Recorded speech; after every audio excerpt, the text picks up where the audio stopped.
Alright, hey what's up guys, Yusuf here from TechDroids and welcome back to the long awaited Ryzen 3 3200G versus Ryzen 5 3400G review and benchmarks and comparison to their older generations. And in my unboxing and PC build videos, you guys said, a few things. First up, you didn't show the cooler. Two, there is second generation written on the box, and the second generation doesn't mean that these are from the Ryzen second generation. Technically these are the Zen Plus 12 nanometer CPUs, so these are not Zen 2, but yeah, AMD advertises them as the second generation of the Zen architecture. So yeah, this is Zen 2, but technically it is Zen Plus, so the die has shrunken. So that should solve that. If you still don't understand it, maybe Google it up. I'll leave a link down below or something like that. And answer to showing the coolers, you'll see the coolers in detail side by side in this video. So that's that. And also talking about the review and benchmarks, that's the meat of this video. So gaming benchmarks, things like Geekbench, Cinebench R15 and all sorts of those things will also be included in this video. So before we get to all that, just let's talk about the CPUs for a brief moment. So the Ryzen 3 3200G is going to be a 4-core 4-thread APU, and it starts at 3.6 GHz and can go up to 4. And yeah, it's a pretty good CPU. It's unlocked. 65 watt TDP and Wraith Stealth cooler is included in the box, and it retails for $99. Talking about the Ryzen 5 3400G 4-core 8-thread CPU or APU with the Vega 11 GPU. This has the Vega 8 GPU at 1250 MHz. This has the Vega 11 GPU with 11 compute units at 1400 MHz. Again, same 65 watt TDP, but you get the Wraith Spire cooler here. Now this starts at 3.7 GHz and can go up to 4.2. Both these CPUs are unlocked. Both the GPUs on these CPUs are unlocked, so you can overclock to get some extra performance. They support dual channel memory. And yeah, the Ryzen 5 3400G will retail for $150. So that's about it for these two CPUs. Now talking about the previous generation of APUs, the Ryzen 3 2200G right now at Micro Center retails for $59.99 and Amazon will give it to you for $80. The Ryzen 5 2400G is kind of available for $120 right now. Again, my simple short answer to the people who don't want to watch the whole video will be, if you want to save money and if you can overclock, if you know how to overclock, go with the previous generation. You'll get similar or maybe equal performance to these.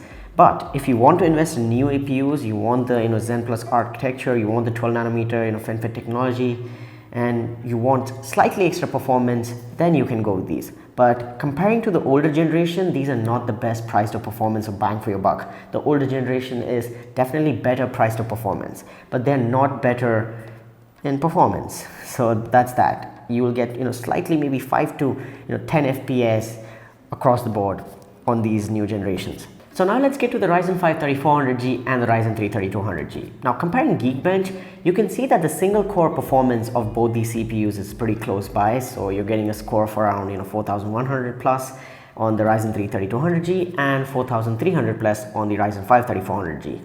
Whereas multi-core is significantly better on the Ryzen 5 3400G. On the Ryzen 3 3200G, you're getting a 12,000 plus score, whereas on the Ryzen 5 3400G, you get a 14,000 plus score. So multi-threaded performance is going to be better on this.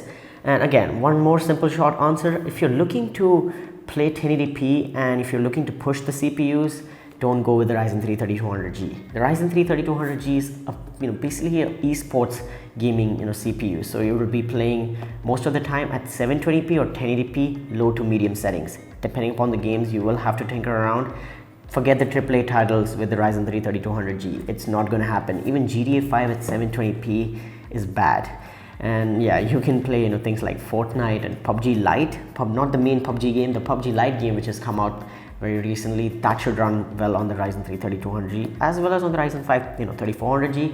So simple and short answer: if you want to do hardcore stuff, if you want to play games and get a lot of FPS, this is not the CPU for you. Now coming to the Ryzen 5 3400G, even this is not really good out of the box. So the Vega 11 GPU or the Vega 8 GPU, they're pretty similar in terms of performance, only a slight increase here. But the Ryzen 3 3200G, even with a discrete GPU, might bottleneck. But if you go with the Ryzen 5 3400G and maybe add something from the 16 series, maybe from the RX 500 series down the line, or maybe even a better GPU, maybe something from the RTX series, this will perform very well, and this has that upgrade path. Whereas with the Ryzen 3 3200G, your options are very narrow. You have to go with a cheapo GPU so you don't bottleneck the performance on this. Whereas on the Ryzen 5 3400G, you have more freedom in upgrading things, and you can have a better GPU as well. Now talking about my test bench or the rig I used like an open air, DIY kind of test bench. With the Ryzen 3 3200G and Ryzen 5 3400G, I used 16 gigabytes of ADATA XPG RAM at 2666 MHz, and we also had a gigabyte SSD that is 240 gigabytes with Windows installed. And we used the stock cooler and the stock speeds. No overclocking, no tampering was done. And also on the coolers was the stock thermal compound that came from the factory. I didn't tamper around with anything. So these are going to be as raw as possible for you guys to make your purchase decision. Now coming to Cinebench R15, the story is again quite similar. The CPU benchmarks or the CB points are better on the Ryzen 5 3400G compared to the 3200G, but the GPU is again quite similar. So you're getting around 68 FPS here, you're getting around 75 FPS on the Ryzen 5 3400G. So it's not a huge difference. And yeah, here are some of the other benchmarks that I did.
So those were the benchmarks, and that is my honest review on these two CPUs. They're not very interesting, they're not anything groundbreaking, they're not as promising as the first generation of APUs. Those gave us a lot of hope that inbuilt graphics can be good.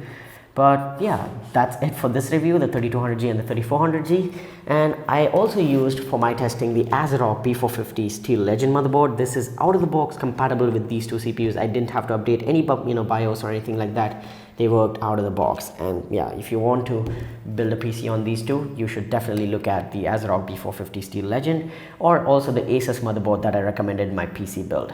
And also RTX Super review is coming very soon. I have got it in my studio. And also Ryzen 5 3600 and the Ryzen 7 3700X. The review for those two CPUs is also coming very soon. Let me know in the comments down below what do you think about this video. Please don't dislike, give this video a like. It took a lot of effort to do the testing and also make the video and edit it.